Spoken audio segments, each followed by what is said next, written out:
Good evening. My name is Steve Hernandez, and I'm the Executive Director of the Legislature's Nonpartisan Commission on Women, Children, Seniors, Equity, and Opportunity.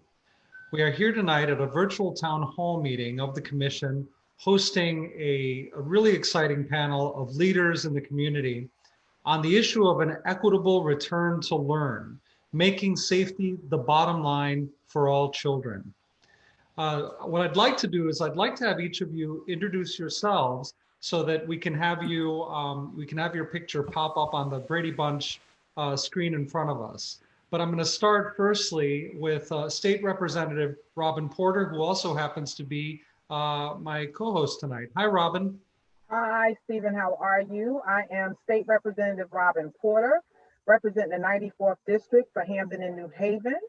I am the chair of the Labor and Public Employees Committee, and I am also a member of the Appropriations and Judiciary Committees, and happy to be with you all tonight. Thank you. Thank you, Robin. It's so nice to have you. Hi, Tashia. Hello. I am Tashia Boyd. I am the Vice President of Citywide Parent Team of New Haven, Connecticut. And I am also a psychology major with a concentration in mental health. And I am very pleased to be with you guys tonight. Thank you, Tashia. Nice to see you. Hi, Najija Ife. Hello, my name is Najija Ife Waters. I am a parent of a son inside New Haven Public Schools, as well as a parent of a son inside Hampden Schools. I am the Citywide Parent Team President of New Haven Public Schools. I do too have a degree in psychology as well. Great, thank you, Najija Ife. Nice to see you. Sabira Gordon, welcome.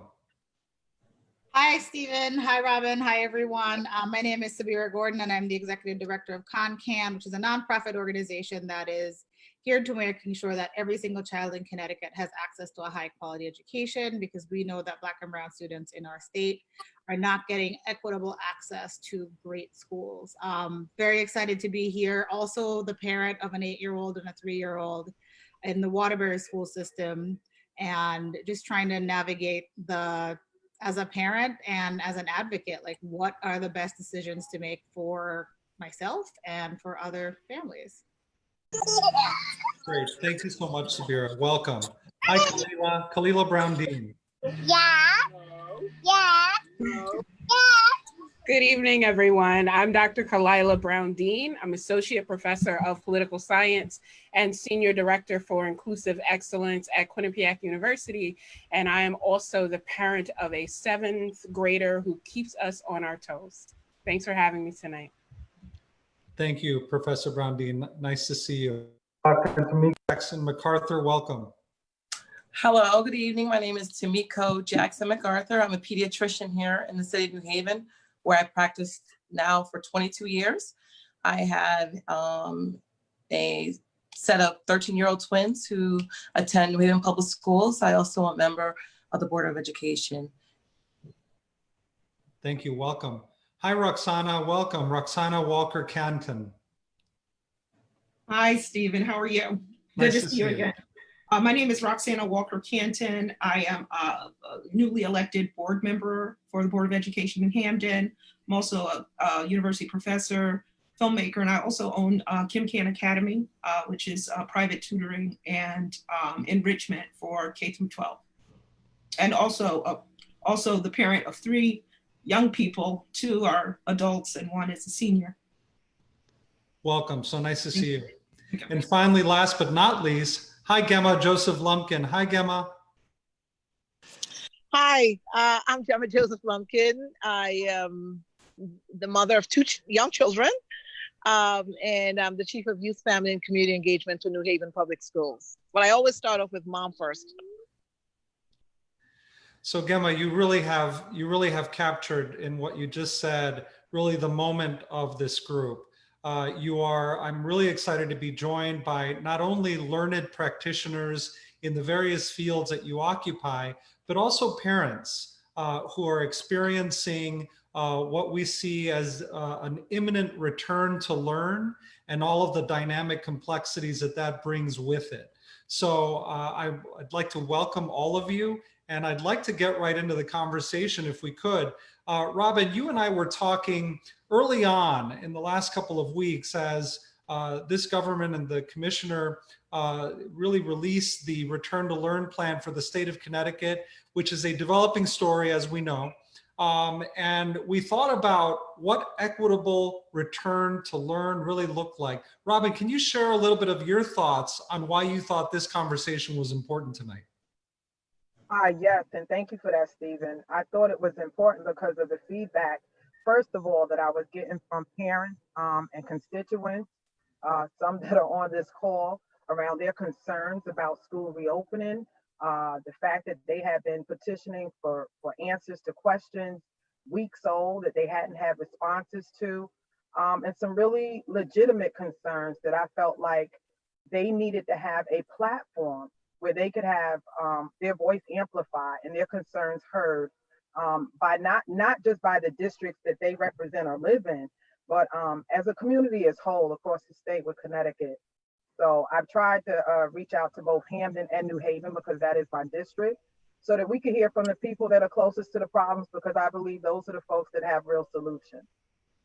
Thank you, Robin. And as you said, legitimate concerns that are a microcosm of really what a lot of parents are thinking throughout the state. So I think I'd like to ask each of you, tell us about what some of the concerns, maybe a couple of sentences about what some of the concerns that you are facing as a parent and as a concerned person as we look at the specter of returning to learn. I'd like to start with you, Tashia.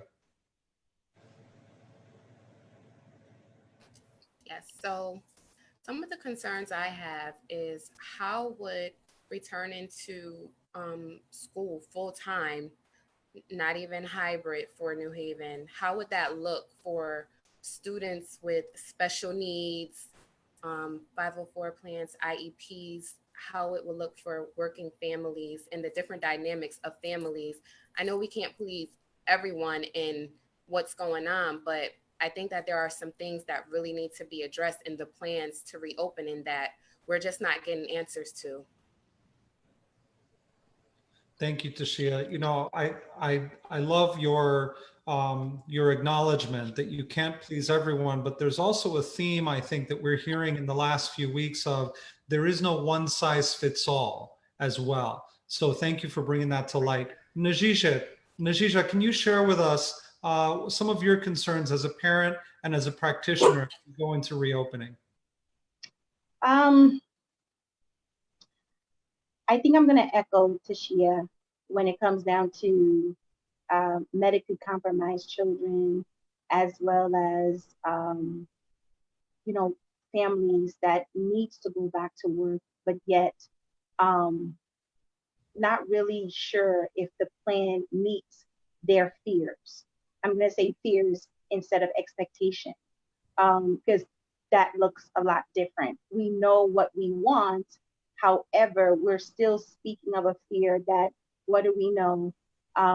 There's been so many deaths behind this COVID, and it's like, how do we know if we're not even in phase 3 yet, but yet we're having a conversation about reopening schools, which is almost like 5 weeks away. So I think that's, where my thoughts, I guess my energy is at that point. It's like having a safe plan, like safe, not what someone is instructing you to do or put together. Thank you, Najisha. And you remind us that safety is really a question of equitable safety. And what does safety look like in our various communities as we think about our return to learn plan? Roxanne, I asked you the same question. I know each of you wear several hats, so don't be afraid to put on the several hats as you answer the question. Well, I'm going to first answer as a parent. My daughter's a senior, so she's pretty much independent, definitely an independent learner. We've been socially distancing, and she has that down. She's kept a job. But what Najija just said about safe, right? I'm still concerned about her going back to school and it being safe. You know, at her job, there are certain measures that have been taken to keep them somewhat safe. And I know here in Hamden that there are measures being taken, but because there's so many students at one time, you know, that's my concern. So many students coming from so many, the concentration of students in one particular place at one time concerns me. The other thing that concerns me is the actual education. You know, what's going to happen? We're paying so much attention to the safety component that, you know, I mentioned this in our last meeting, is that we haven't really talked about the actual education. And I think what's happening too is that we're confusing what school is about with daycare or with childcare, right? So because we need childcare, because people are going back to work, then we must open the schools. You know, it's kind of like that. Now, while we do understand that students need to be someplace, but we still have to remember what school is supposed to be about.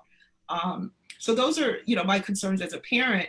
My concern too as a parent, but also as a Board of Ed member, is that look at what we're doing right now. We are meeting online because it's not safe, right? The board meetings have been online because it's not safe. At least that's what we say.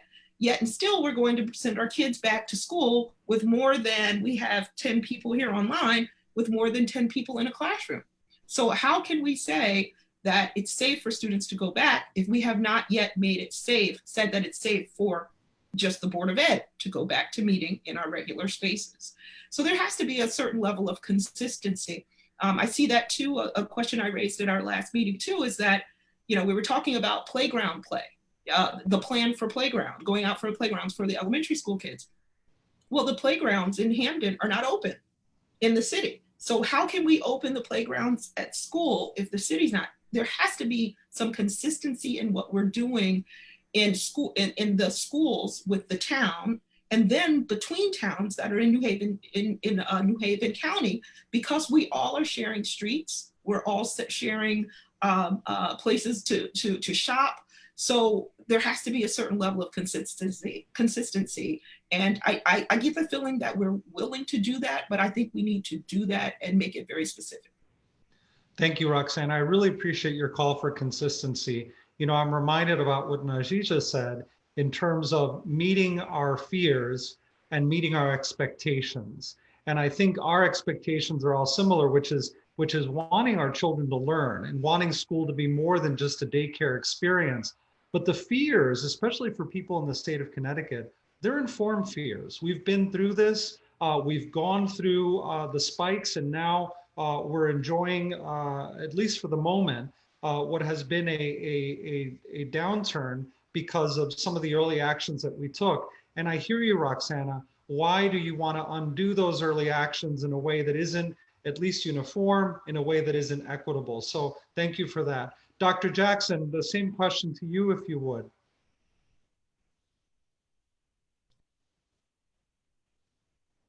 If you could just unmute Dr. Jackson.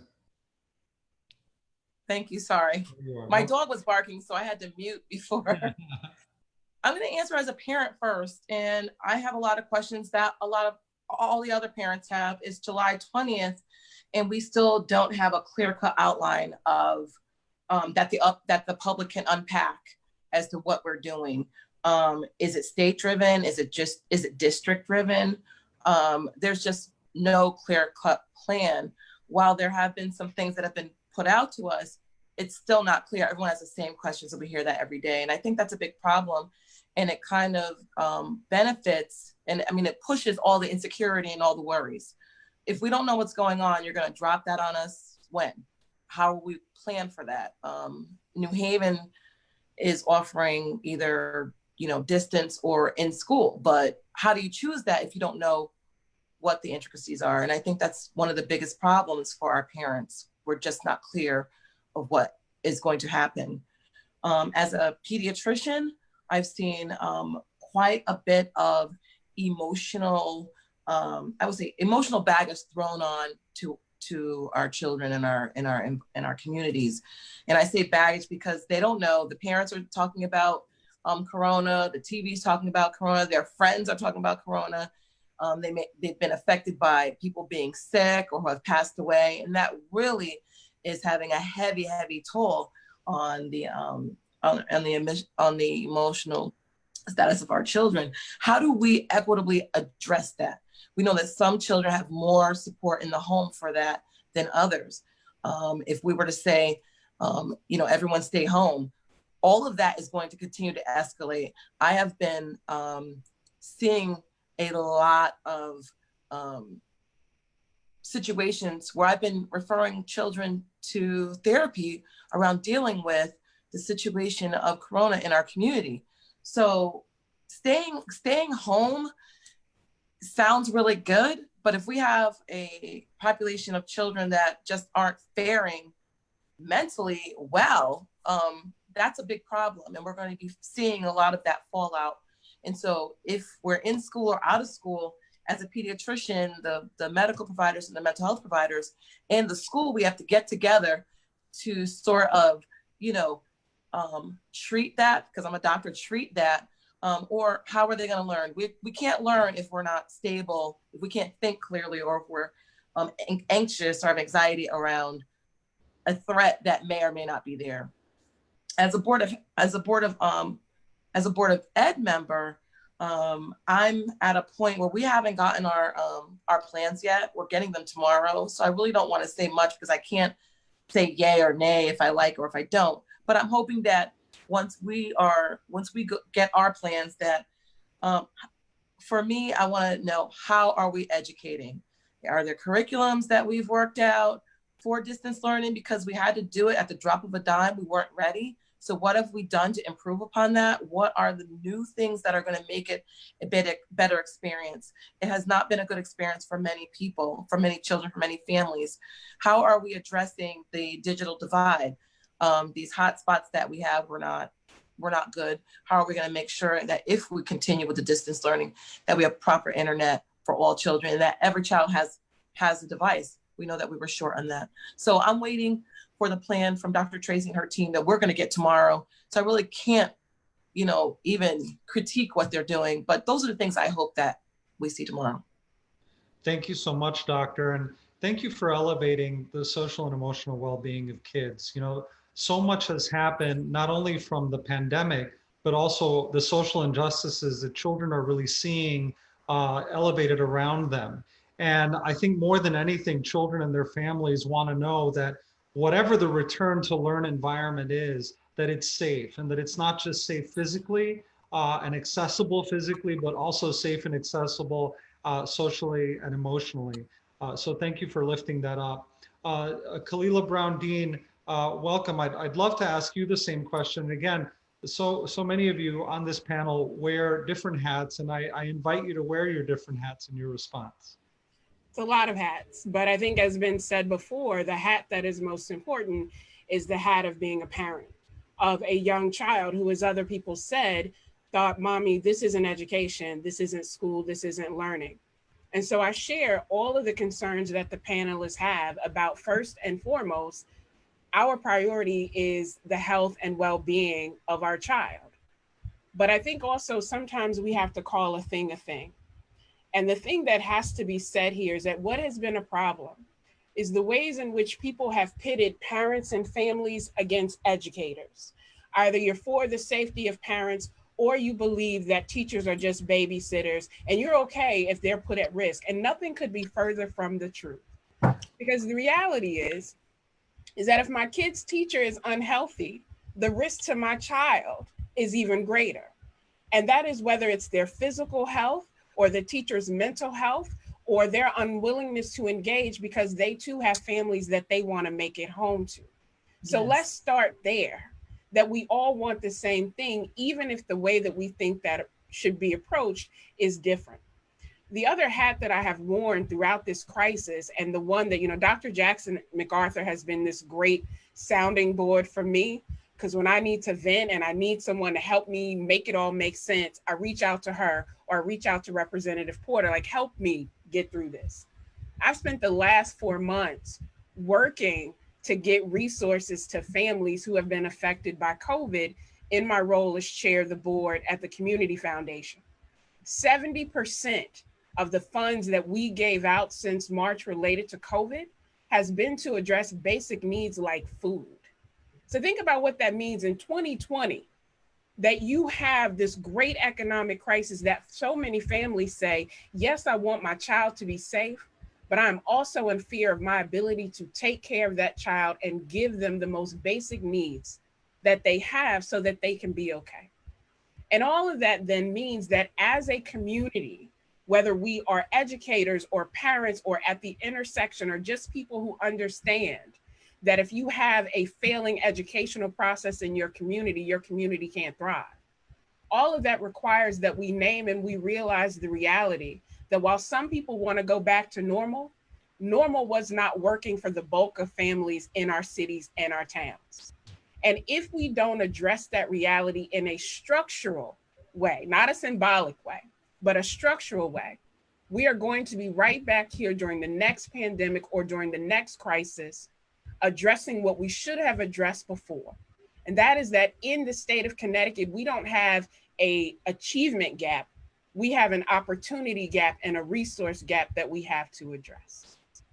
Thank you, Doctor. And thank you for reminding us that the least common denominator is not enough, and that we really need to strive to correct some of the opportunity gaps that we have been enduring for now centuries. But at least we have been trying to work on here in the state of Connecticut for decades, as you know. Gemma Joseph Lumpkin, if you would, I'd love to turn to you next.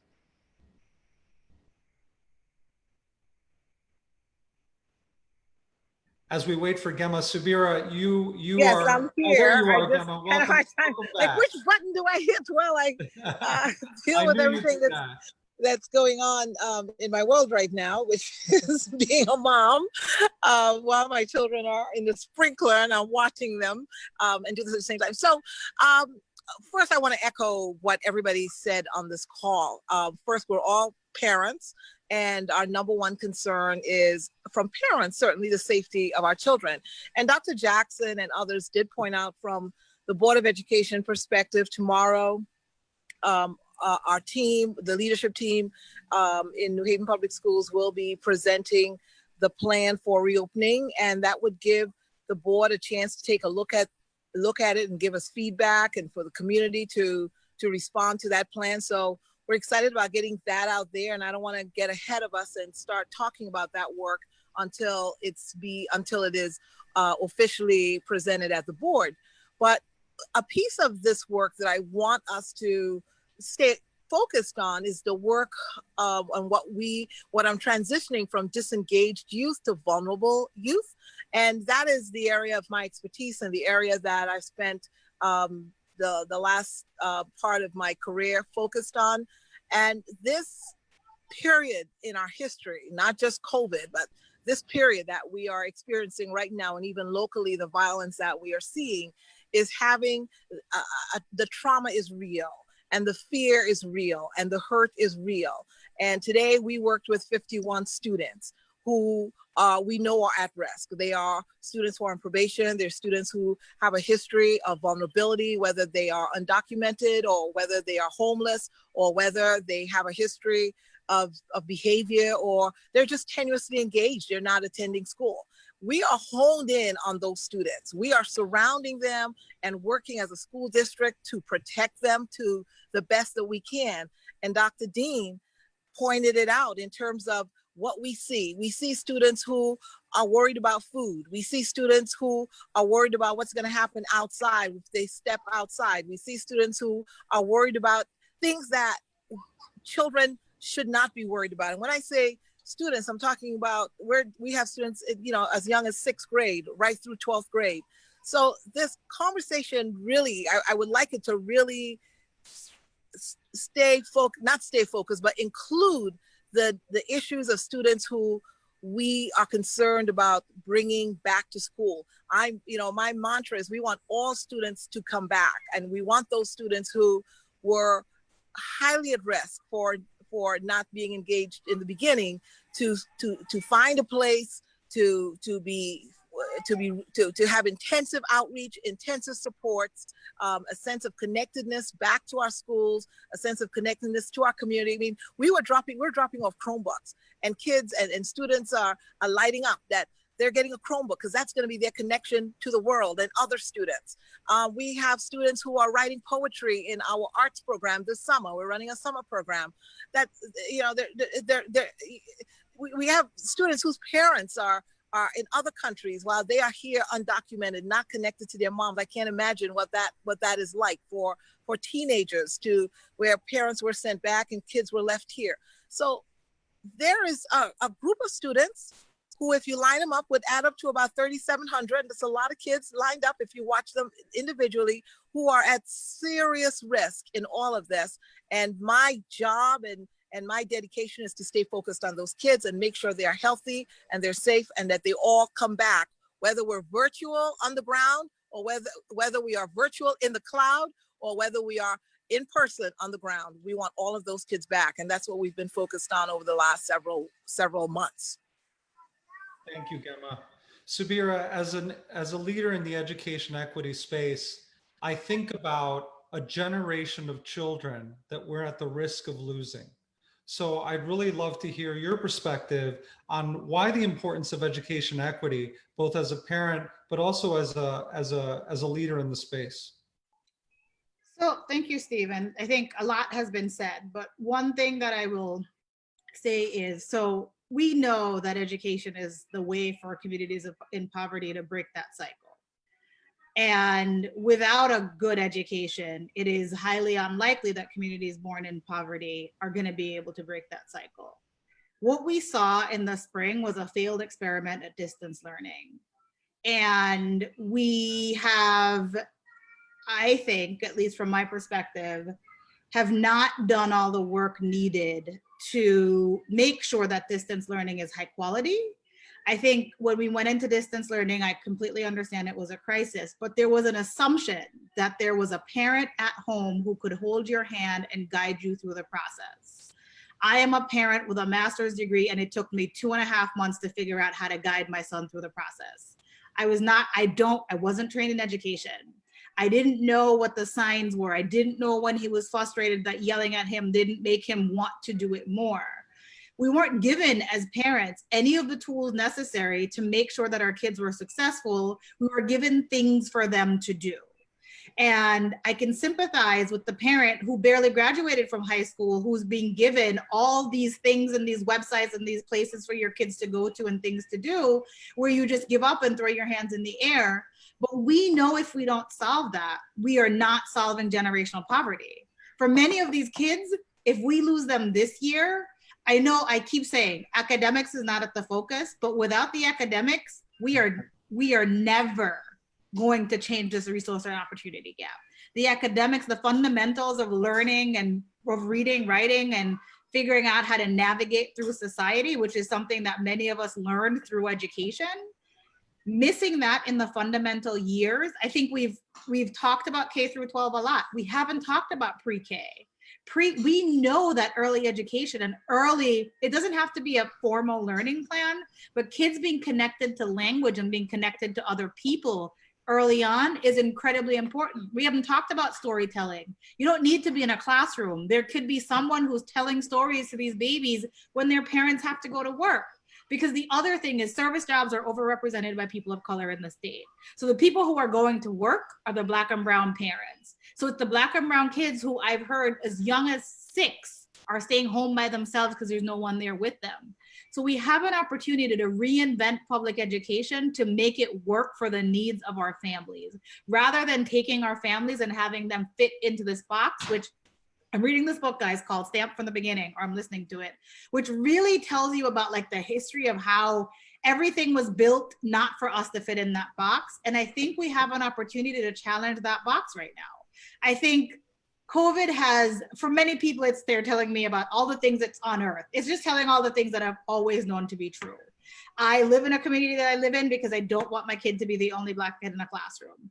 I make these decisions based on the racist history of our country, and the decisions I've made for my own child's schooling is also based on the racist history of public education in America.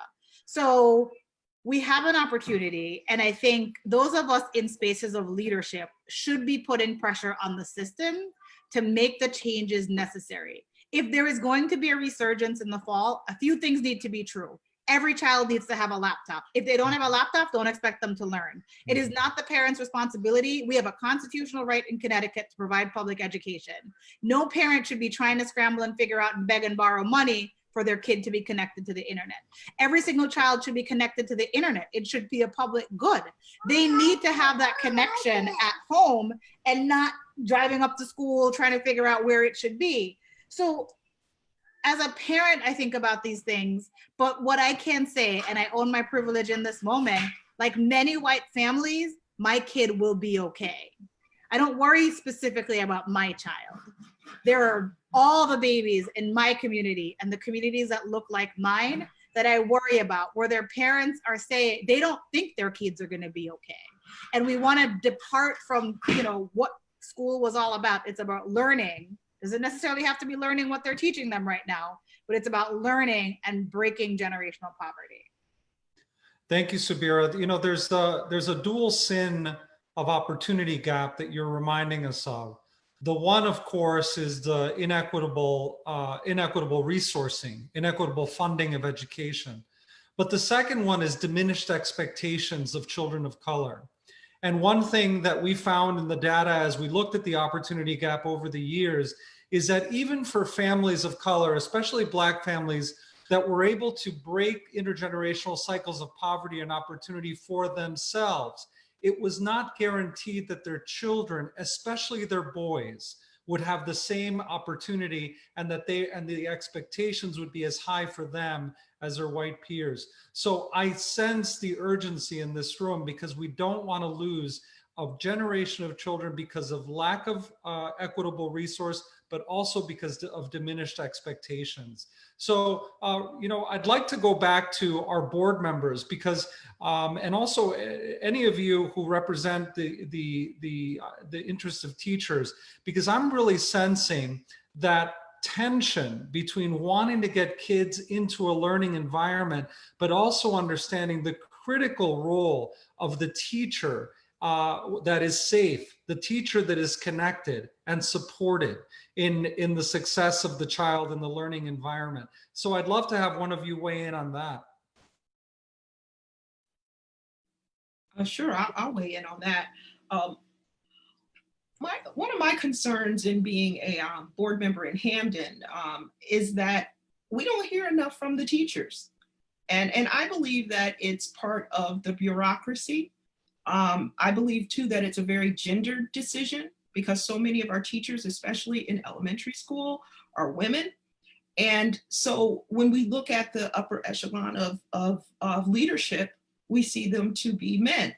Though in Hamden, though the directors of the different departments are women, they were appointed by the, or they were decided by the superintendent, there still is this notion that somehow, as a board member, I don't feel that I get the full, how do I want to say, I don't get the full, I don't want to say participation, because I'm not sure if it's that they even have the authority to speak for themselves, because it's their job's on the line. But when I do have the opportunity to speak with teachers, I hear different concerns than what I hear at our meetings that are coming from the directors of programs or from the superintendent. So I think that that's very important, that we're not getting exactly what teachers need or what they want all the time. And that's the same thing in our community too, in terms of what parents want and what students want. So that's something that we're working on. But it's something that has not been there. So we don't get a full sense of community decision making in Hamden when it comes to the board. So when we talk about teachers, I feel like there is there's a voice there that's missing. And I think that it would be to our advantage to listen to teachers more, about curriculum, about what's actually needed in the classrooms. I'm definitely one of these people where I don't like the fact that teachers put in so much money to bring in resources into their classroom, but teachers do that because we don't give them all of the resources that they need, and not just those resources, but other resources as well. So I think as we're moving into this next phase of education, one of the things that I think is not happening is that teachers are being thrown out into this new hybrid. Some parents keep their kids home, some send them to school. And I think it's making teachers be in this kind of uproar, just not sure. And I think it's the lack of decision making and then going through with a plan. And so teachers have not had the opportunity to improve upon the distance learning that was started back in March. So instead of, now we have a whole new kind of pedagogy that has to happen for teachers to manage both the online teaching, distance learning, and then also in school, but at the same time, it's very different. For instance, in Hampden, although we have not approved yet the entire plan, but right now, for the elementary schools, for instance, the students would be in school for 4 days, 5.5 hours a day, but half of the time would be with the teacher, and then the other half of the day would be distance learning, but at the school and with paras and tutors. So they would still have this distance learning, but it would be on the premises of the schools. And again, that's because it's meeting the needs of working parents to make sure their students are somewhere. So that's a whole new pedagogy for teachers again, right. So because now they're managing and juggling a lot of different types of teaching and a lot of different challenges. So yeah, that's I think some of the challenges so far. Roxana, thank you for that, because it seems to me that we're forcing every adult in the building to wear several different hats. And really that's what happens when you think of resources last, the presumption of presence, the presumption that our kids are going to be in school. And, if you can't do that, then let's work our way backwards from that presumption. What that does is it creates the tension between the parent, the teacher, and the kid. And Dr. Jackson, I think about what we're asking our teachers to do, to be that school nurse, to be the school psychologist, to be the teacher, and in some ways to be the caretaker, while, by the way, creating and promoting a teaching environment. So tell us a little bit about that, Dr. Jackson. So as far as the teachers are concerned in New Haven, in our district, I've heard from quite a few teachers, and the teachers have as many questions as the parents have or more, because according to the preliminary type of information, they may have to do some stuff that they never did before. So, their questions, how will they be protected? We do know that a lot of our teachers are in the category of being at a higher risk than others because of age and how long, because of their age, right? So they're going to be in a classroom with children who may or may not keep their masks on, correct? And if things continue like they've been continuing, children seem to be a lot more asymptomatic. So if they came to school and they didn't have a fever, but they were asymptomatically infected, what would happen to that teacher should they, be infected with COVID-19? They're at a greater risk of being extremely ill, and unfortunately, the worst case scenario, fatality. Our teachers are a bargaining unit, so there's going to have to be things going on with that, like, their contract doesn't say they have to take temperatures, doesn't even say they have to clean. This is not your simple wipe down the desk. This is a COVID prevention cleaning. Will the classrooms be retrofitted to have children and teacher in there protected by COVID? We don't know that yet. The development. I know that we have been doing a lot of development around distance learning. Our teachers are receiving that development in those courses and different types of things that they're doing, workshops. So they are receiving that, and I'm hearing that that they're getting good feedback. But the main thing that I'm getting from the teachers, because they are talking in New Haven. We've had teachers resign, retire, because it's very unclear. The whole thing is unclear. So hopefully, tomorrow night when we get our presentation, we'll be able to take that home, unpack that, and decide. Teachers will be able to decide, wow, what is this? Their question. Then we're going to be getting a whole battery of questions, I'm sure. But none of us signed up for a pandemic in our lifetime. Especially me, as far as I go into pediatrics, I love kids and I love carrying babies and checking them, and they're always well and happy. But never in my wildest dreams did I think that I'll be screening children to come to my office with a fever. No, I got to give you a virtual visit. So it's a whole brand new ball game. As Dr. Kalila Brown-Dean said, we want to go back to what we thought was normal. Never again. And how do we get to a sense of normalcy? I don't know. But as far as teachers are concerned, we really need to understand that they are putting themselves at risk. There have been teachers that have gotten COVID-19 in other states, and we need to keep them in mind and understand that they have families to go back to also. So Steve, can I add to that too? Yes, please, Roxanne. Questions from parents regarding teachers, because again, I think in Hampden, we're not hearing as much from teachers, and for all kinds of different reasons, but parents that have been attending the meetings have brought up some questions like, if a teacher comes down with COVID-19, when they take time off, is that time part of their sick pay, or is it something different? And then what happens with the students? Do all the students then have to quarantine? Does the whole school shut down? Those kinds of things. They've been talking too about serving the food in the classroom. If you have to serve the food in the classroom, our food service provider said that the teachers then have to be trained in handling the food correctly. So there's so many different responsibilities that the teacher will now have to take on, and there has to be some time for training. So when do these teachers come on? When are they now? When does the year start for them to get all of the training for the safety measures, but also the professional development? Because again, they have to continue with the academic year as well.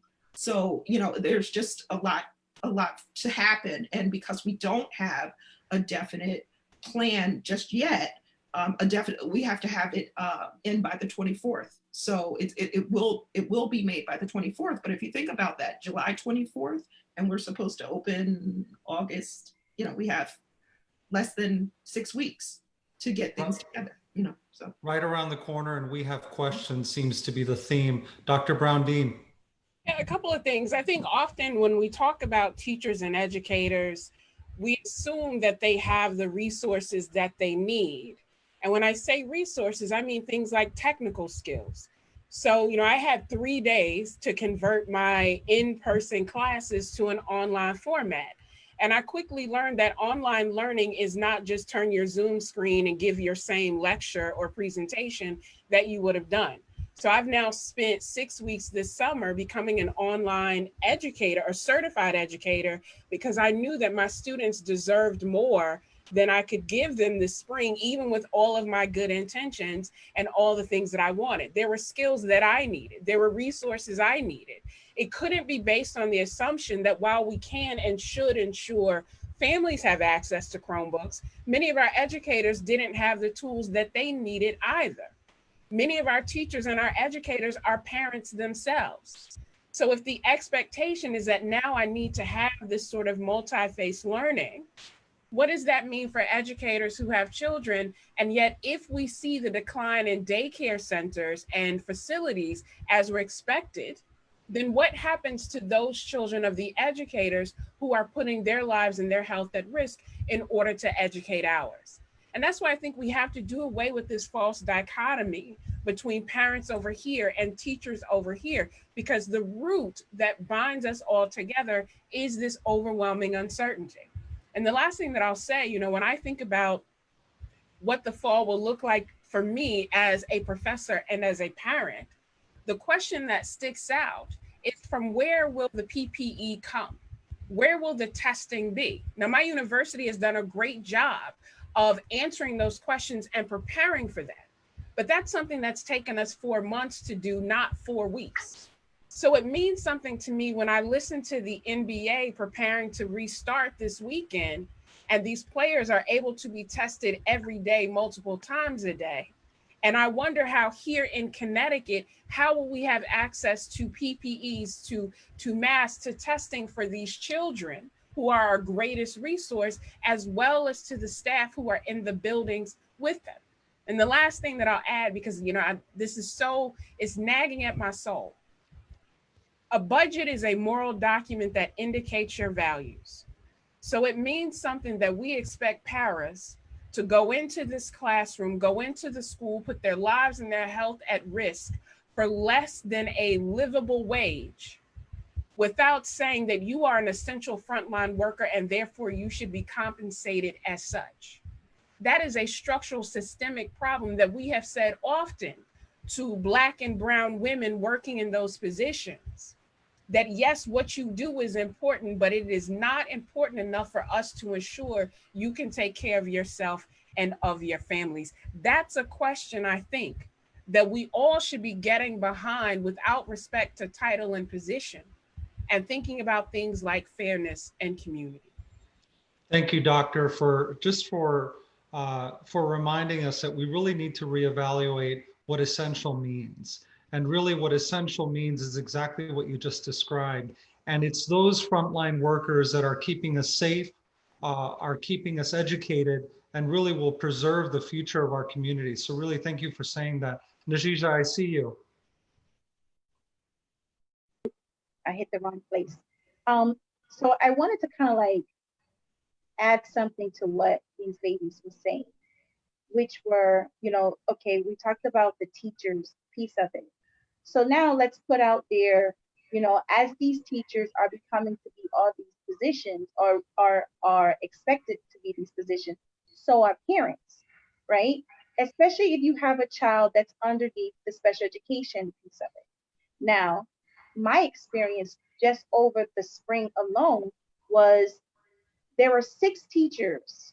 There was a special education piece of it. There was your general ed piece for my son. There was the art teacher. There was the PE teacher, the music teacher, the Spanish teacher, right? So we had all of these teachers that was putting something into a Google Doc that now, as a mother, I'm working remotely, home, from work remotely. And so now I have to do an 8-hour shift on the computer, at the same time be all of these teachers. But here's this, right? You ready for this?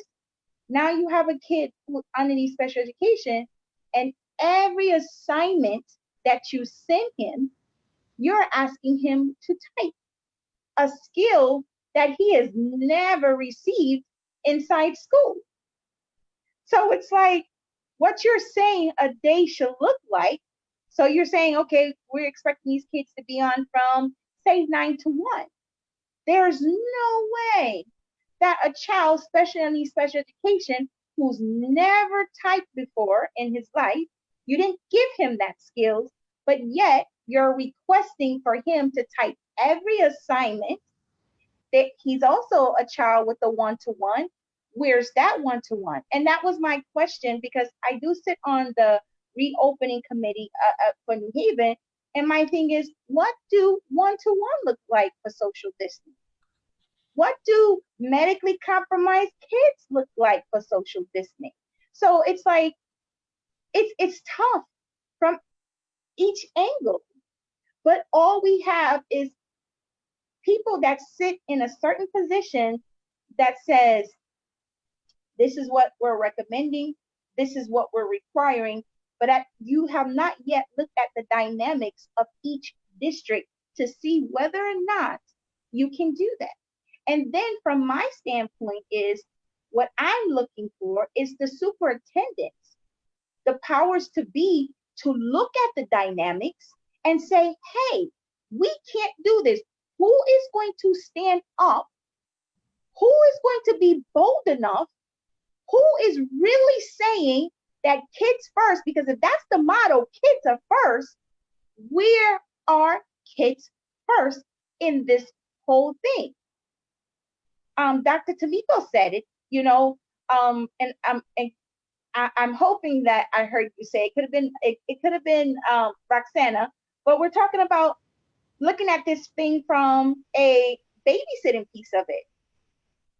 That's tough to hear because not everybody is in that position.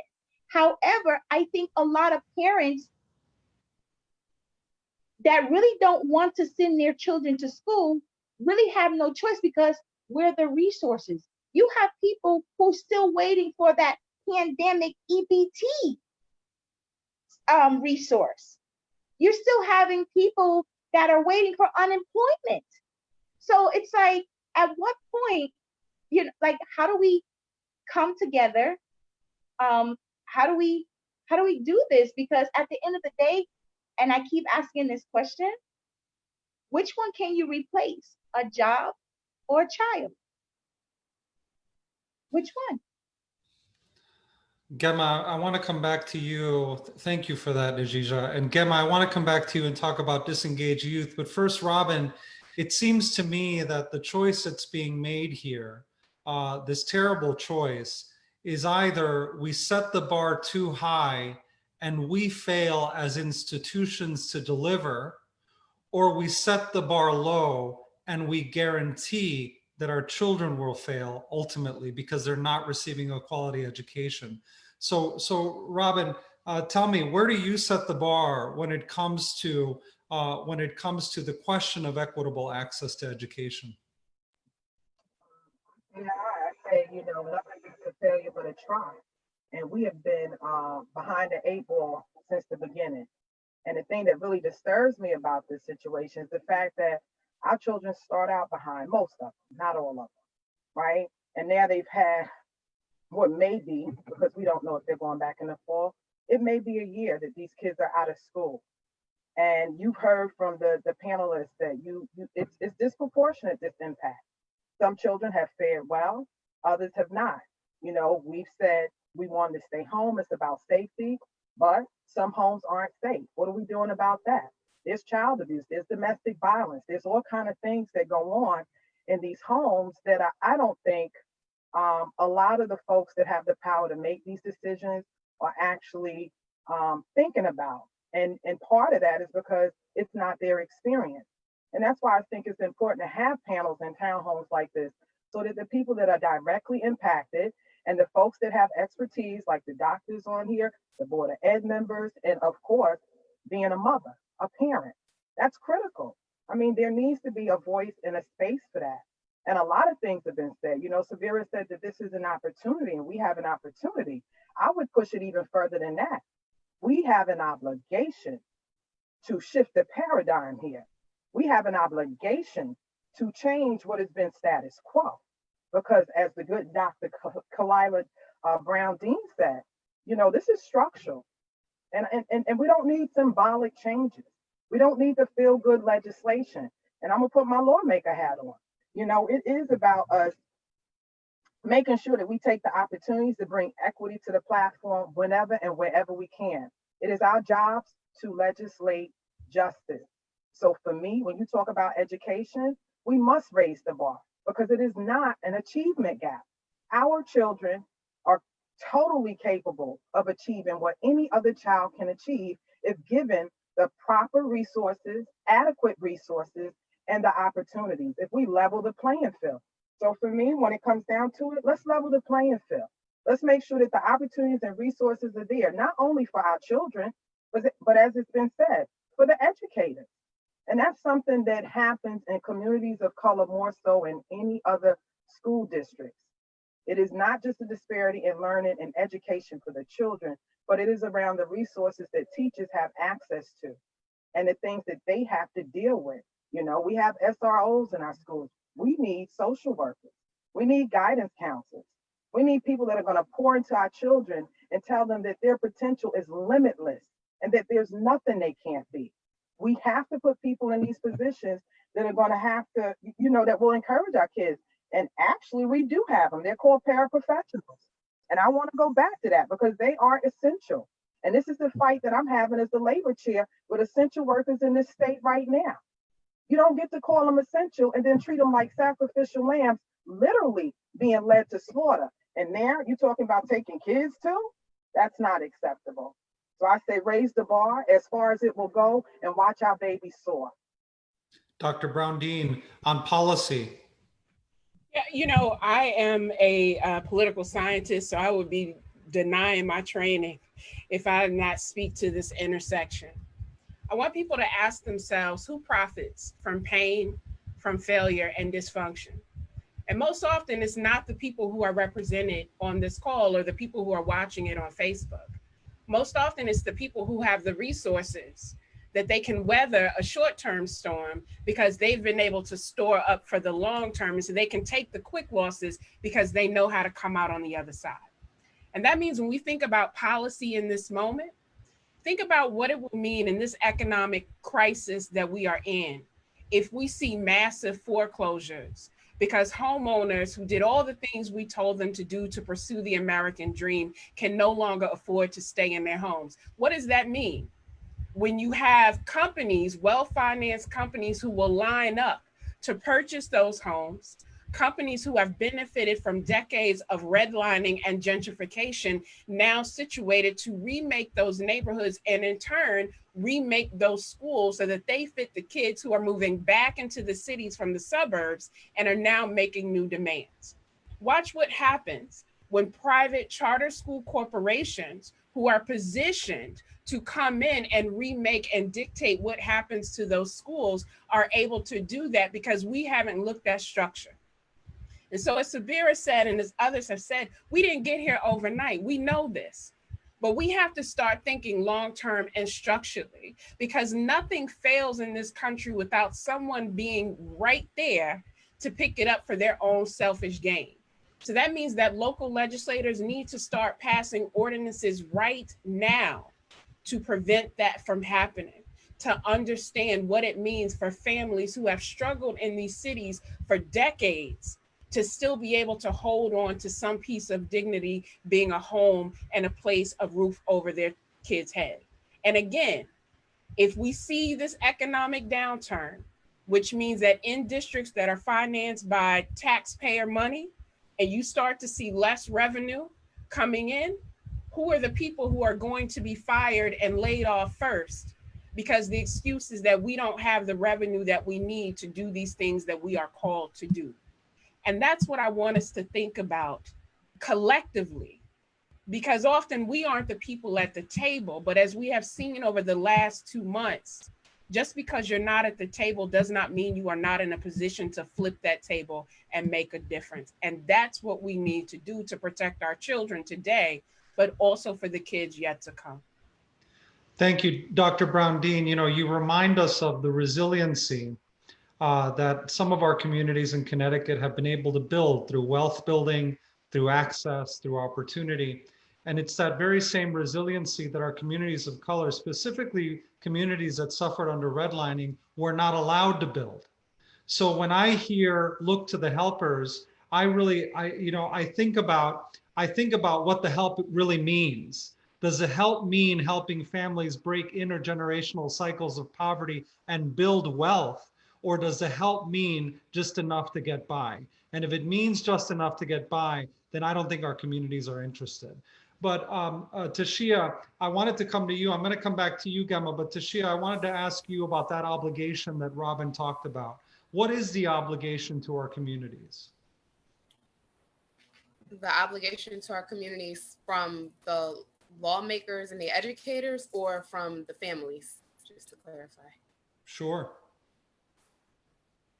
So I feel like the obligation from educators is placed really high. And I will also speak as a parent, the obligation as a parent, I won't put a a cap on where I would go as far as educating my children or making sure that they have what they need. But when you take a look around and you see what neighborhoods we are in and where we're at with this, the governor made a comment that said we needed a plan for employers that employers could depend on.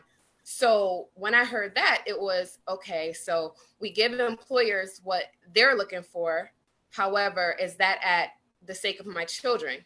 So it's like, okay, does my obligation as an employee, is that first, or is my obligation as a parent first? And that goes back to what Ife says about which one can you replace? Can you replace a child or can you replace a job? I'm going to choose my kids first every time, all the time, every time. There's no question about it. However, I am strongly in belief that we do need to set the bar high and we should watch our children soar, because I for one, have seen all three of my children show me different sides during this pandemic that I don't think that as an 11-year-old or a 9-year-old or even a 4-year-old, I don't think that I would be able to handle, because I'm over here pulling my hair out myself right now as a mom, and I'm watching these children go through different things. I'm seeing what it's like in doctors' offices, but I'm not hearing that from our governor. I'm not hearing that from those that are making these decisions for us as parents, for us as essential and frontline workers. I'm not hearing, much from us and what we're doing in terms of we have people making these decisions for us, and they're not looking at the people that are actually out there in it. We're not sitting in an office. We're sitting amongst everything that's going on. Every person in my family has gone to work during this entire pandemic, and it's just heartbreaking for me to feel like we don't really have a voice. Where do we go? Who do we turn to, and where do we get these questions answered? So that's how I feel in terms of setting the bar and really soaring. Thank you, Tashia. Gemma, first of all, thank you so much for everything that you do to re-engage our disengaged young people. And so many more of our young people are becoming disengaged because of this emergency. What can we do, Gemma, to close the engagement gap? I think to first recognize that who are we talking about as students who are disengaged? And I think that we have in our head a visual of students who might be involved in on street life and that sort of thing.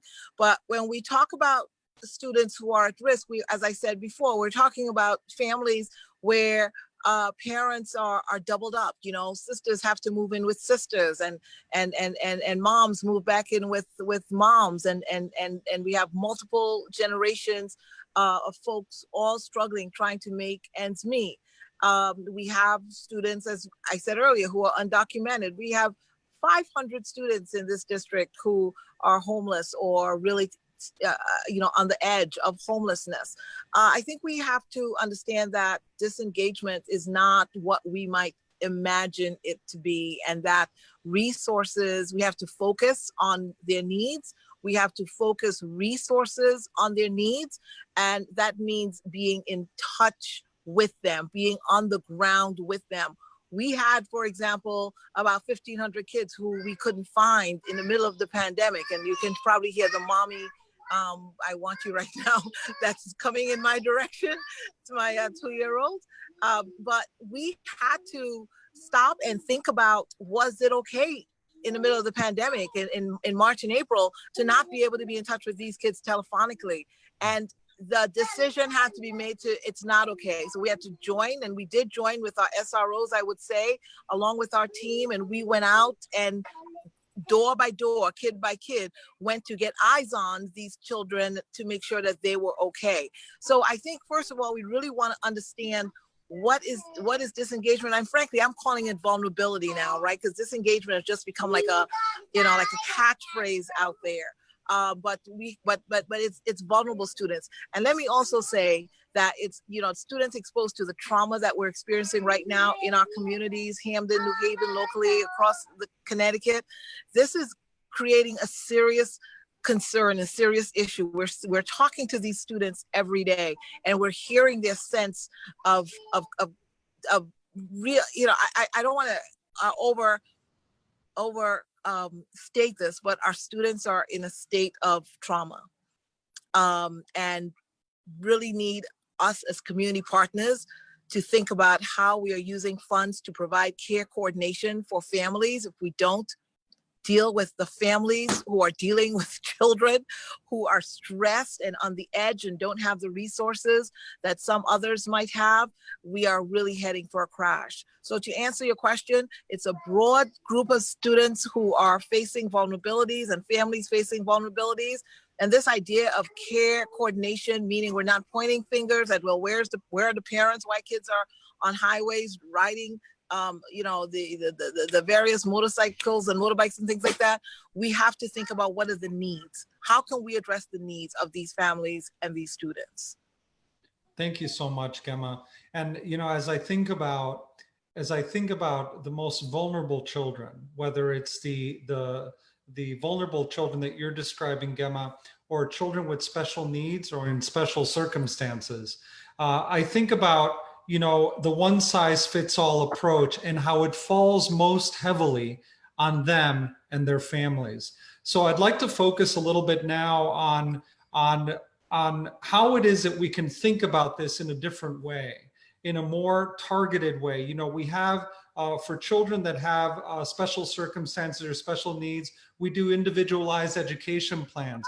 But it seems that in this emergency, it's almost as if every child needs an individualized education plan. So let's talk about, for those of you who are education space leaders, let's talk a little bit about what might that look like? I'll start off, but the idea that it seems now that everyone needs an IEP. To be honest, before COVID, I think every student needs an IEP, actually.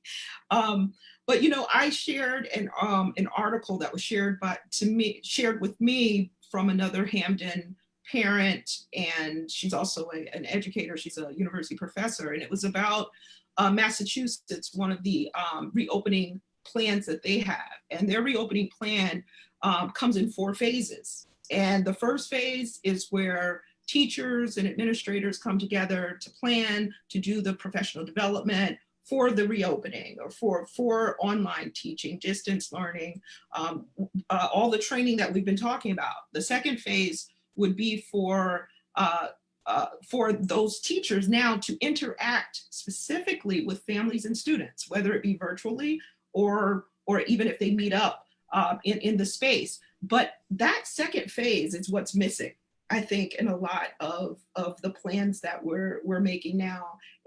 We're missing that engagement, that IEP, basically. What does your child need? And then the third phase would be the instructional. And the instructional would be focused on the needs of the students, the needs of the family, the needs of the community, basically. And then the fourth phase would be to assess whether or not the plan actually worked. And then if it didn't work, then what do you do? What does the board and the teachers need to do to change the plan so that it works? And I think that that's a much more, it's logical, really, to be honest, that you first have to assess what the needs are, and that it's more humane too. In other words, you actually talk to people. We've been giving a number of surveys, but the surveys are very cold, and the surveys ask particular questions that direct the focus in particular ways, right? So then you might miss, as some parents have said, well, I didn't get to comment on the thing that I wanted to say. It didn't give me space to really talk about the actual needs, or it didn't give me space to ask a question. But then we'll use those surveys and those numbers to make the situation look a particular way, when in fact, it's really not quite that way. So I think, Massachusetts, this particular reopening strategy, I think has something for all of us to consider in terms of making sure that when we reopen, that it is a reopening that is in tune with the needs. I think we're caught in this ideal that it has to look the same way that it looked before.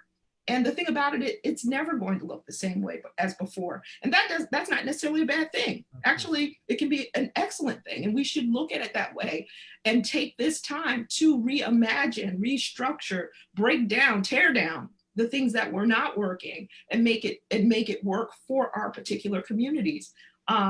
There was the idea, we've been talking about equity in Hampden. And of course, those discussions have kind of gone to the wayside a little bit until we bring them back up. And so when we start talking about the budget during this COVID season, right? Who do you let go? Of course, it's going to be the most vulnerable, right? But we have to go back to what we were talking about in terms of equity. So it's like we always have to, there has to be people and there has to be voices to always question the status quo or the traditional way of doing things, just like we're now questioning the traditional way of delivering education. But it's not going to go back. We've come into this age of using the online strategies, and that's not going to go away, right? So I mean, I think that we can learn from this one example from Massachusetts, and we can be more creative with the strategies that we use, and they can be more long lasting and not feel like we have to go back to the same, or not even feel like we have to make all these changes all at once. That it's okay. We can relax a little bit and do what needs to happen, especially for the well-being of our students and our schools in general. Thank you for that, Roxana. I'm reminded, Subira, of the work that we did with the National Conference of State Legislatures on student-centered learning. And this is a little bit wonky, but one of the things that we found, Subira, was that student-centered learning as a principle, right, when resourced and when fully committed to, was very similar to what you just described, Roxana, which is firstly, you meet the students where they are. You wrap the students in resources and technology and access to information. You prepare the teachers and parents to understand their facilitating role, but really empowering the young person to learn in a way that is modern and creative and meets their learning style where it is. And I love that you're talking about not what we call a new normal, but a better normal, because for so long we've been going along to get along and thinking, well, as long as we get most kids, then we'll be fine. And what this experience is teaching us is that those parents whose children have suffered because of the way we fund things, the way we prioritize things, and the way we say, well, we're just going to have to wait another generation after our 10-year plan to figure that out. Those parents aren't taking it anymore. So Subira, I'd love to hear you weigh in on that. And I know that Gemma wants to weigh in as well. So yeah, when we think about student-centered learning, one of the things that we've been focused on, I'll say this as those of us who work in education reform, historically ed reform has been very focused on like standards, accountability, and choices, and like what is best for kids in that way. But this time around, we've been thinking a lot about how do you come back to school without figuring out what was lost? And we've been saying a lot at ConCan, like we're not advocating for a standardized test, but we do think that the first thing that needs to happen when students return to that classroom is the teacher needs to know how they're doing. And not just like, there's a piece of it like, okay, how much math did you miss? How much English did you miss? What books did you read? But then also connected to that is kind of, how are you feeling? And I don't have enough faith in our system that that is exactly what's going to happen. I think like whether we come back in a virtual format or whether we go back to in the classroom, space needs to be given to figure out what was lost. And in the best of circumstances, and I always joke that my kids are living their best life right now, something was lost in this moment that he probably doesn't know how to talk to me about that I think is a connection to an educator that they need to connect there. So I don't understand how we're creating plans around reopening and going back to without talking about what we've lost in the moment. And I say that and I'm like, I'm not saying that in a standards and accountability space. I'm saying that in a how are our kids doing space, because Steve always says they teach Black and brown kids how to behave and white kids how to feel. I think we have to break that right now. And before we even ask one question about any problem, we should know how kids are showing up and how are they feeling about what happened in the last 3 months. So I fundamentally believe in student-centered learning. I think, you know, we shouldn't, I think grades were created for certain reasons. I think we need to do away with the whole concept of grades. I think, you know, kids should be learning what they want to be learning. Why is it that kids are learning trigonometry when they say they learn trigonometry? If a kid in 2nd grade could figure out how to code, a kid in 2nd grade could figure out how to do many different things. So I think we just really have to think about what's best for the student right now. And in our haste to return to what was, the issue, and I think I can say this confidently, the people who are rushing to go back to what was does not look like the people on this panel. Most people of color are saying, let's make something that works. And I think we are just in a moment where, you know, the kids should be telling us what they want. Like if my son had his way, he'd be home a couple days a week, he'd go to school a couple days a week to see his friends, and he'd figure it out and navigate it on his own. But that won't work for every child. Some kids need that hands-on experience, one-on-one with the teacher in the classroom. And my fear with these reopening plans is they're gonna say, here is this box, fit yourself into one of them. Are you a parent who wants your kid to learn online? Are you a kid who wants are you a parent who wants your kid in the classroom? We're not going to be clear about social distancing because it's when it's possible, which I think by saying when it's possible is saying to certain communities, you're just not going to do it and we're going to turn a blind eye to that. Whereas in other communities, there's declining enrollment. There's lots of space. Put the kids in the gym, put the kids in the cafeteria. I think in many of our cities, the schools are already overcrowded. So we need to really figure out what's working or what works for kids and their families. And maybe a parent who's working full-time and works nights could figure out how to get up in the afternoon and do some work with their kids then. But we've decided that school should be, for an agrarian society deeply rooted in slavery, you start at 9, you end at 3 for the kids to get out and work in the fields, right? Like we have to start challenging that belief system and make education work for parents and families. Because believe it or not, it's our tax dollars that are paying for this. It's not a commodity, it's not a favor that anyone's doing for us. It's our money that's at work here. Thank you, Subira. Gemma, the floor is yours, Gemma. If you could just unmute. There you go. I can agree. I can certainly agree. Well, let me just say that our students' voices in this conversation is an essential and important voice. Our students have a lot to say around what they feel they're missing, what the experience it was that they've had over the last several months, what they would like to see happen, but most importantly, how they are just feeling about this whole experience. We know that we cannot start a day of summer school without starting with what we call R&R, which means restore and reconnect. We take a restorative approach to this work. And I'm talking about our vulnerable students and working with them. So that's a big lesson that we're learning as we prepare for the return when that occurs, which is let's start hearing how students feel. Are they ready? What do they need? What they need to express? What did they go through yesterday or this morning that may impact the ability to learn? So hearing from our students, even before we start the official instruction, from my perspective, and working with our vulnerable students is an essential part of what we do as we prepare for reopening. Thank you, Gemma. And, you know, I think about, and thank you again for lifting up social and emotional skills building, as Subira said, and connection and empathy really with our young people and our teachers. I'm often reminded of that terrible tension that we have created between our students and our teachers, where we focus more on rigor and evaluation of teachers rather than resourcing, so that teachers have what they need to be able to reach our children.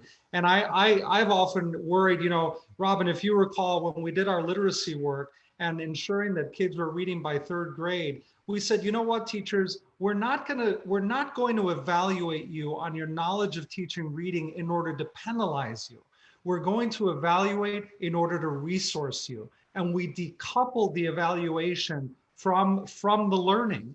And that leaps and bounds propelled the way teachers saw their role in bringing literacy to young people. So part of that, thank you so much, Gemma, for raising that up, because just as much as our young, Gemma, as much as our young people are stressed out, Gemma, so are our teachers and adults in the Correct. You would agree with that for sure. And I think, again, as we look forward to tomorrow to hear what the district is saying, some of those answers, some of those issues will be addressed in the work that will be reported tomorrow. Thank you, Gemma. Najija, I see that you raised your hand and wanted to weigh in. I did, and I think I think with just listening to what everyone have to say, this is not easy for anybody. Anyone that is sitting at the table, this is some very hard work. It is almost like you've given you have received your instructions from the CEO, right? Let's put it that way. Here's what we want to see happen. Now make a plan. But it's almost like the responsibility is not, or the accountability is not in the right place. It's been shifted down to, you know, the powers to be's, which making it very hard, because at the end of the day, right, what do we know? When we look at facts, when we take the facts, we're hearing that our numbers are down. But are we actually looking at why our numbers are down? Why our numbers are down? For the most part, especially here in Connecticut, we were given some instructions, things to follow. And the base of it, right, is we snatched our kids out of school. We shut that piece down. Yeah. And we all, as parents, pull our kids inside the home. Now, if we must go out, or we had to go out, we were going out as the adults, you know, but at the same time, we were following the safety, you know, guidelines that was given to us.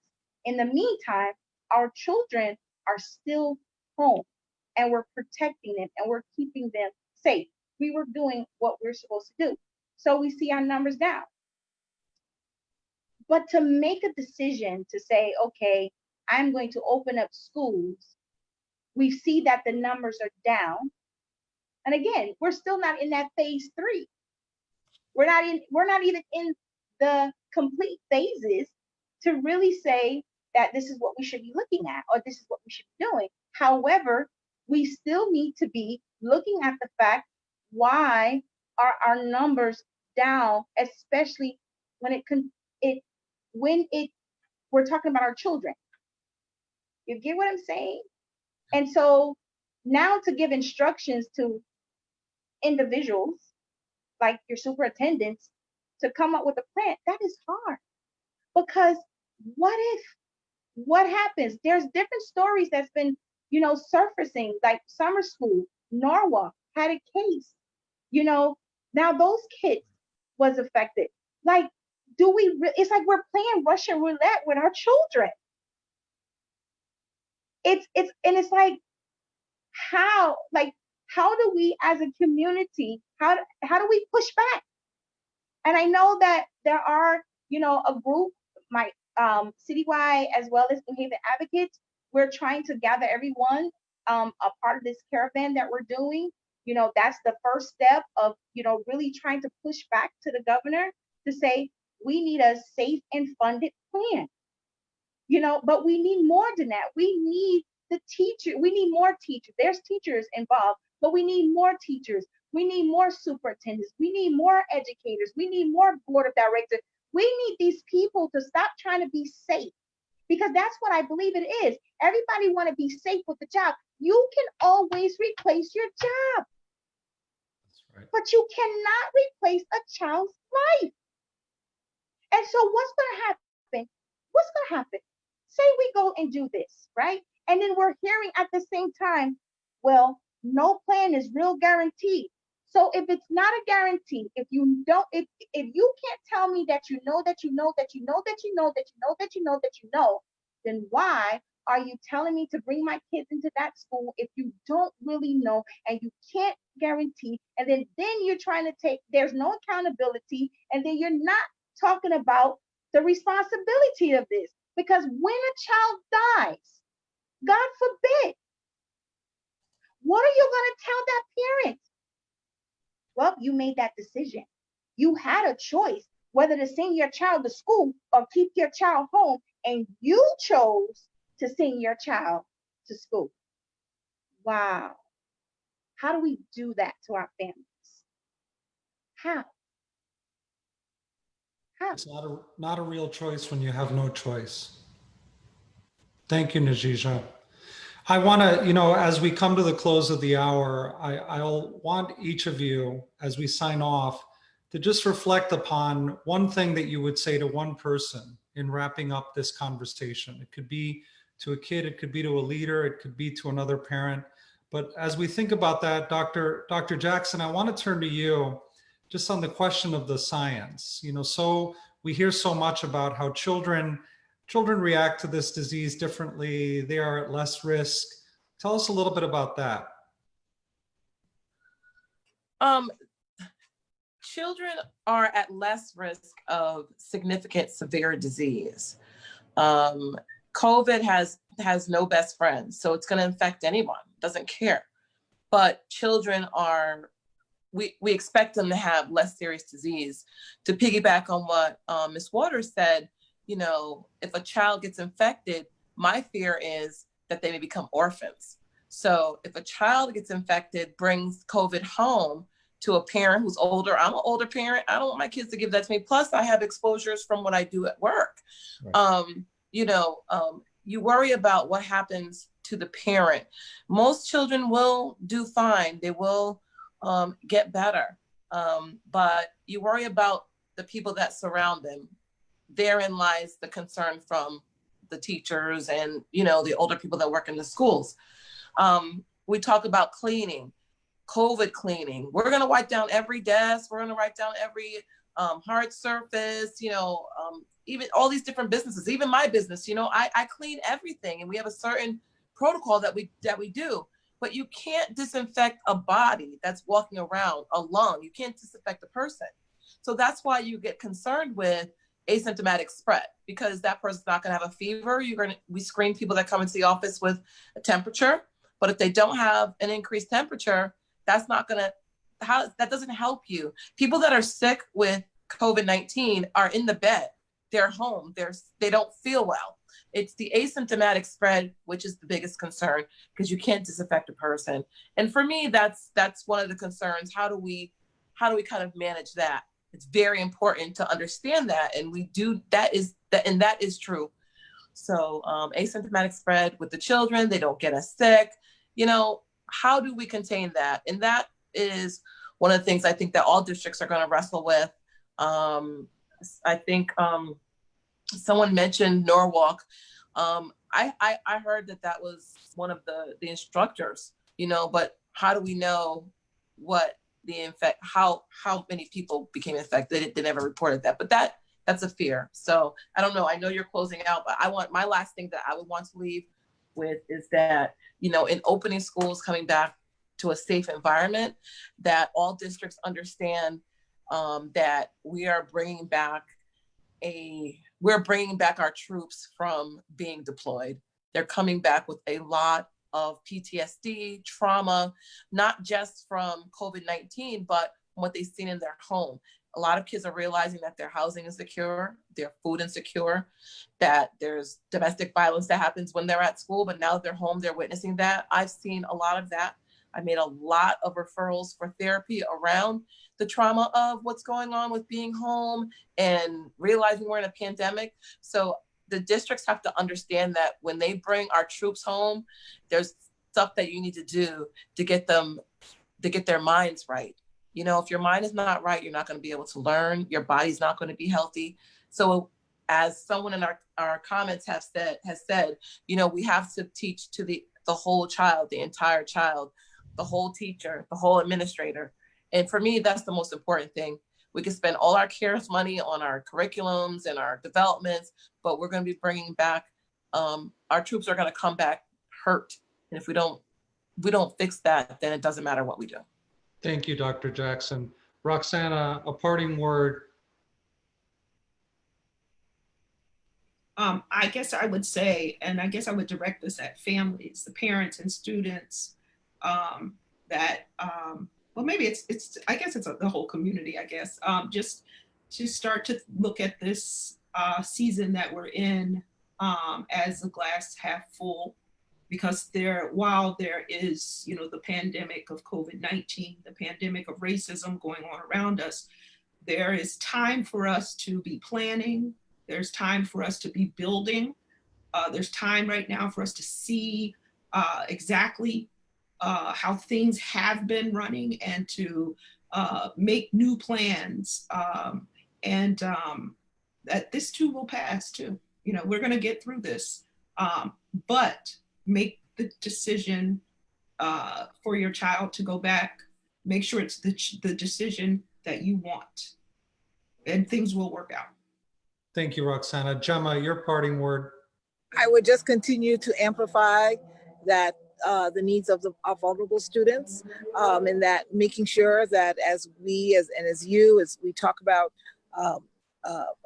budgets and caring for our children, that we make sure those who are tenuously connected or at risk for being connected back to our schools and back to our communities, that we are thinking about those students, those at risk for disengagement students, and they remain forefront, in addition to all of the issues that we know we need to address, that there's a substantial number of students who we want to make sure that we bring them back. We want them back virtually. It is also hard for them to connect virtually, as well as connecting on the ground. Those same students who are struggling coming to school, our campuses,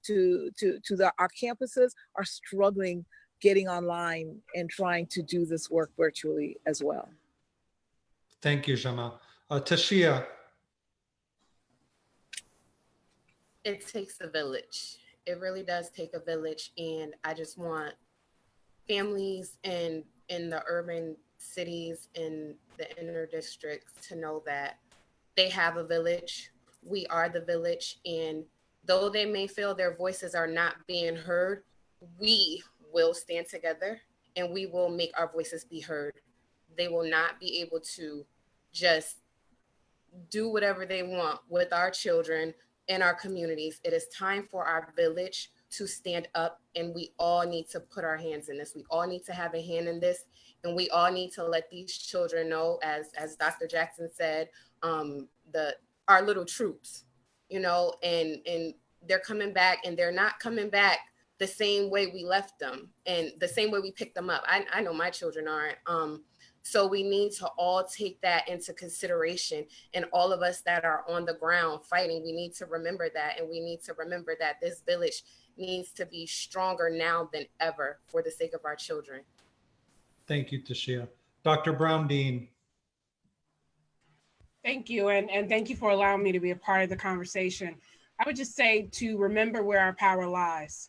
Our power doesn't rest in Washington, it doesn't rest in Hartford, it doesn't rest in the City Hall. The power rests in the community. And we have to affirm that. We have to affirm our agency and understand that, most importantly, we cannot shame parents for facing impossible decisions. We cannot shame educators who are fearful. And we certainly cannot punish our children whose lives have been upended, not because of anything that they did, but because of adults who were more committed to doing what they thought was right as opposed to what is correct. So as we go through these next weeks and months, remember that power and claim it, and do not cede it to anyone. Thank you so much. Najija. I would say to take in everything that everyone says, and telling parents, you know, and educators and students out there, Take a look at, citywide parenting page, as well as um, the New Haven Public School Advocates. We are going to do something. We're going to continue to get that voice out there. Like Tashia said, we are a village. The only way that we can actually be heard, and not trying to persuade anyone, but just want to make sure that as a mother, as a father, as a grandmother, whatever position that you play in that child's life, that you are making the decision based on, you're comfortable with, everything, every information that you can possibly know about, making that sound decision. Just know, if you're not even comfortable with that, join us in this caravan that we're going to the capital with, because we want a plan. We want a fully funded, safe plan. We're not saying that we don't want our kids to come back to school, but we want to make sure that when they come back, they're safe. And if they have to stay home, they are properly being educated. So, please join us, please stand with us. And again, to get that information, check out both of our Facebook pages to get that information. And we need everybody. We need you, doctors. We need all of you, Board of Eds. We need everybody to come and stand with us come Thursday. Thank you, Nashija Ife. And now we turn to Sabira. Hi, everyone. Sorry, my video is saying my connection is unstable. There's something that I think we haven't talked about much, which is multi-generational households. I think this is one of the things that is, I don't want to say it's unique to our communities. I'm not sure about the statistics, but I'm pretty sure it might be. When we think about going back to schools, we have to think about our grandparents. We have to think about the households that it might not be multi-generational in the same space, but 2 and 3 family homes where there's a grandmother living on one floor. And, we as a community, we take care of our people. So how are we going to make sure that we're making sure that kids feel safe, but how are the seniors in our community feeling safe? I think just making one-dimensional policy decisions is not the way to move forward. So for those of you in power, like Representative Porter and other legislators, I think it is upon you to think about our communities and not make decisions that feel like they're safe or feel like they're easy, but make the decisions that are right for all of our residents, not just the ones who are able to pick up the phone and call their legislators, because many of us can't and many of us won't. Not just decisions that have an impact on corporations and people who are in business, because those businesses will not survive if they are not on the backs of our people. So I think we have to be very careful and make sure that, I feel like at times we put pressure on those most impacted to say, you go up, you go have this conversation. No, those of us who have the space and occupy the space, we need to represent those people well and not tell them to find the time out of their busy schedules working 2 and 3 jobs to then go to the Capitol and talk to legislators. I think those of us who can should, but we have to also recognize that if you're standing by yourself, shout as loud as you can and don't complain about looking back and not seeing 1 million people with you. So as we move forward, I'm really appreciative for this space and I love this conversation and I hope we can do many more, Steve. Thank you so much, Sabira. And finally, last, certainly not least, Robin. Thank you, Stephen, and thank you to every single panelist on this town hall this evening. This has been a powerful conversation represented by some powerful queens, and I'm gonna say it, some powerful Black women. And that makes me proud to be in this circle, to have this network, and to know that we have a community and a village that is real, that is strong and relentless. We will not stop fighting until there's no need to fight anymore. So I will just piggyback off of much of what's already been said that I thought of, but I think the core of it for me is the village aspect. We have to strengthen our village. We got to get back to being that village that I remember when I was growing up as a kid. We need to meet our folks where they are without judgment, without prejudice, but with love. Love covers all of it. Don't mean I like you, but if I love you, I'm not going to do anything to hurt you. If I love you, I'm going to be there when you need me. So I say, let's legislate love. as a lawmaker, because I've been told I can't do that, but that's a lie, because it's just what justice looks like when it shows up in person. And it is our job to legislate justice. So my word to the good people in the state of Connecticut is this: please reach out to your legislators. And you may not be able to make it to the Capitol, but you can send an email, you can make a phone call. And for many folks in my neighborhood, they know they can ring my bell. So know who they are, know where they live, find them, and hold our feet to the fire, because it is our obligation to do what's right. And it's not about the perception.